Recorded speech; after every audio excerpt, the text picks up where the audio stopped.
This is a simple dog treat recipe that's made with a few really nutrient-dense ingredients that will add a little nutrition kick to your dog's diet without having to switch his entire meal. And I like this recipe because the ingredients that it uses are affordable, very easy to find. Peanut butter, oat bran, honey. You do want to use raw, unfiltered honey, and the more local you can get it, the better. A lot of farmers markets carry it.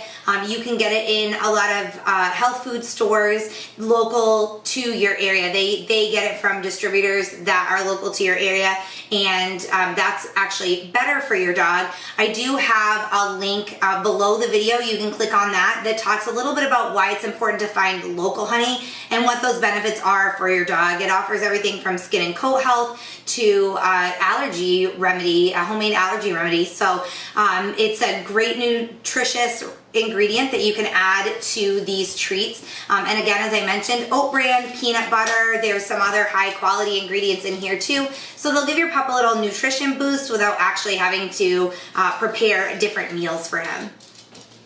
The first thing you're gonna wanna do is preheat your oven to 350 degrees. And then you're gonna mix all of your ingredients together in a bowl.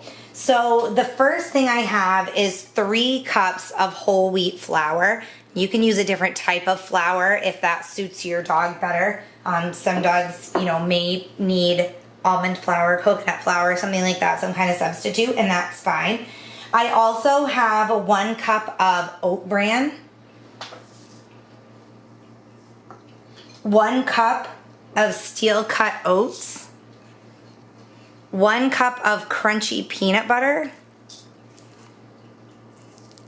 And when you're shopping for peanut butter, you want to just check the ingredients because you want to make sure that it is a brand of peanut butter that doesn't use the sweetener xylitol. If you click the link below the video, there's more information about that. But xylitol is a common sweetener seen in gum and some other human foods, including peanut butter, that's actually toxic to dogs. You're gonna add 1/3 cup of raw honey.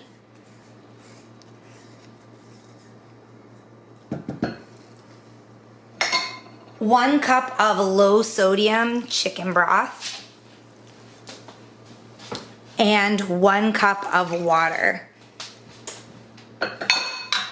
Now I'm gonna mix this all together until it forms a dough. You can add more flour if the dough is really sticky.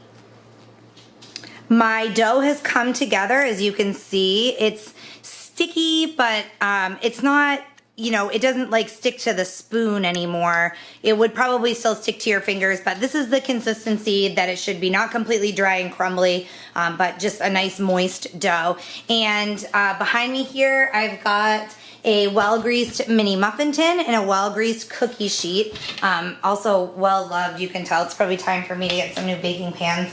Now what I'm gonna do is just take and divide the dough into balls that are appropriately sized for your pet. Obviously, if you have a very small dog, the balls are gonna be a lot smaller. Whereas if you have a large breed, you can get away with bigger treats. But I'm just gonna do that, and then you can flatten them out until they're about 1/4 inch thick on your baking sheet, or you can fill a mini muffin pan with the dough if you would rather do that and make some mini muffin treats for your dog. That's an easy way to do it too. Then you're gonna bake the treats no matter what shape you bake them in. You wanna bake them for about 20 minutes in your 350 degree oven. You'll see them start to brown. You'll know when they're done. Keep in mind that homemade dog treats don't have the preservatives that you get in commercial dog treats, which is a good thing because those aren't good for your dog, but it means they won't last as long. So what I do is store them in an airtight container. I just throw them in like a Ziploc bag and throw them in the refrigerator. They last longer in the refrigerator because it's cool in there and bacteria doesn't grow as quickly. You can store them, if you have like a cookie jar for your dog or something on the counter, you can certainly store them there. They just won't last as long. So you can also freeze this dough if you want before you bake it. You can, break out enough to make, say, like a week's worth of treats for your dog, and then freeze it in an airtight container. The dough will freeze for up to 3 months. So that's nice that you wouldn't have to mix up a batch every week or so for your pup. If you guys have any other questions, feel free to email me. Thanks for watching this recipe video.